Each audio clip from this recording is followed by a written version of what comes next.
इस मुल्क के अंदर में लाने की आवश्यकता नहीं है, क्योंकि रियल एस्टेट के अंदर में बड़े बड़े उद्योगपतियों का, बड़े बड़े कारपोरेट घरानों का, पूंजीपतियों का, उसमें उनका पैसा फंसा रहता है। उसमें वह पूंजी को निवेश करते हैं ताकि ज़्यादा से ज़्यादा हम मुनाफा कमाने का काम करें।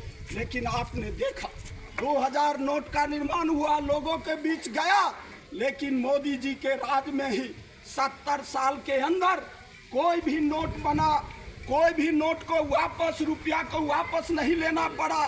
लेकिन मोदी जी 2000 का नोट, उनके जो एंकर हैं, जो पूंजीपति का टीवी चैनल का मालिक है, बड़े बड़े जो जर्नलिस्ट हैं, वो कह रहे थे जो 20 फीट के अंदर में 2000 का नोट कोई दबाएगा तो वह चीफ उसका बताएगा कौन लोग देश के अंदर में पैसा को गाड़े हुआ है।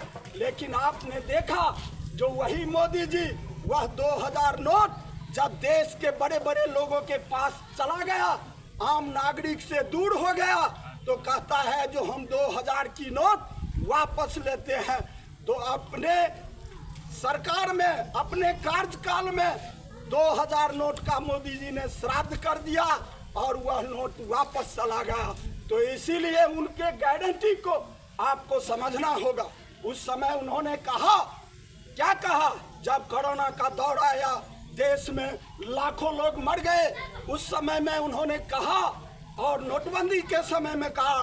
तो हमारे यहाँ गांव घर में एक कहावत है, माँ बहनें बोला करती थी, थारी पीटने से, थारी जो होय छे ना, थारी पीटा से दरिद्रा आवे छे।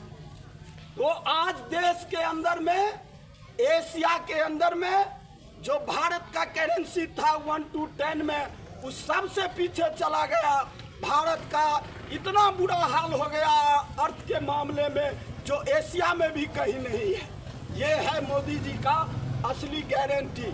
उन्होंने कहा आप ताली बजाइए, हमने ताली भी बजाया। उन्होंने कहा आप थाली बजाइए, हमने थाली भी बजाया। उन्होंने कहा आप घंटा बजाइए, हमने घंटा भी बजाया। परिणाम क्या आया? ये कौन विचार करेगा, कौन सोचेगा इस बात के लिए? जो जुमला आज क्या हुआ, आपने देखा, सीए लाने का काम किया। वो चाहता है देश के अंदर में ध्रुवीकरण हो, समाज के अंदर में नफरत फैला हो, उन्मादी का जगह मिले। किसान जब दिल्ली के अंदर में लड़ रहा है, उनके ऊपर जो मिश्रा जी हैं, टेनी, उन्होंने रौन दिया किसानों को अपने गाड़ी से, लेकिन उसको टिकट देने का काम किया जा रहा है। इस बात पर कौन विचार करेगा? इसीलिए जो भी उनसे सवाल करेगा, जो भी सत्ता से सवाल पूछेगा, तो उनको वह जेल भेजने का काम करेगा। देश के अंदर में 300 से अधिक जो स्कॉलर लोग हैं, जो पढ़े लिखे लोग हैं, आज वह जेल में बंद है। इसीलिए हम आए हैं। जो इस उत्सव के दौरान हम आप लोग को बताना चाहते हैं, जो देश के अंदर में जो आपने देखा, एक अभी कैसेट चल रहा है और मोबाइल के अंदर में भी गाना चल रहा है। हम आप सब हैं, हम कुछ कहना चाहते हैं। जो झोपड़ी के राम आएंगे तकदीर बदलेंगे, इस तरह का कोई गाना है मोबाइल के अंदर में। अरे भाई, राम तो पहले से है, राम तो कन कन में है, राम तो सनातनी मतलब दुनिया के अंदर में है। तो जो यह राम को लाए हैं, उसका इस चुनाव में राम नाम सत्य होगा। भारत के जनता, किसान मजदूरों का है, नौजवानों का है, विद्यार्थियों का है। यहाँ कोई इस तरह का चीज चलने वाला नहीं है। यहाँ अगर चलेगा तो वह शिक्षा के सवाल पर चलेगा, वह रोजगार के सवाल पर चलेगा, वह बेहतर स्वास्थ्य कैसे लोगों को मिले इसके लिए चलेगा। भारत का स्वास्थ्य का आप केंद्रीय बजट देख लीजिए, यहाँ 0.6 खर्चा किया जाता है मोदी जी के राज में। अमेरिका के अंदर 19% खर्चा किया जाता है। आप जब पूछेंगे नहीं, आप जब पढ़ेंगे नहीं, आप जब अपने बच्चे को स्कूल भेजेंगे नहीं, तो आपको जो वास्तविक चीज हो रहा है उससे आप अनभिज्ञ रहेंगे। देश के अंदर वही बात रखा जाएगा जो आपका ध्यान उसके तरफ हो। और बीच का जो चीज है, बीच का जो भ्रष्टाचार है, वह कैसे भारत सरकार तक पहुंचे, इसी के लिए वह काम करते हैं।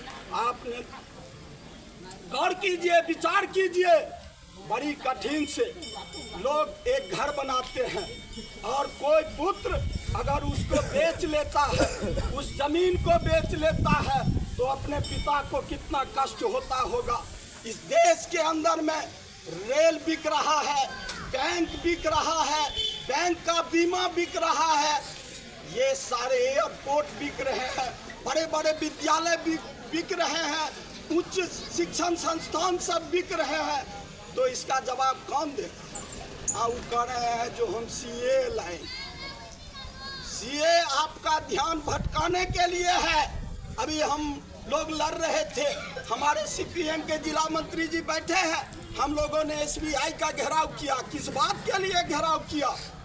सिर्फ एक पार्टी है हिंदुस्तान के अंदर में, सीपीआईएम, जो लोकसभा से लेकर और सड़क पर लड़ाई लड़ा।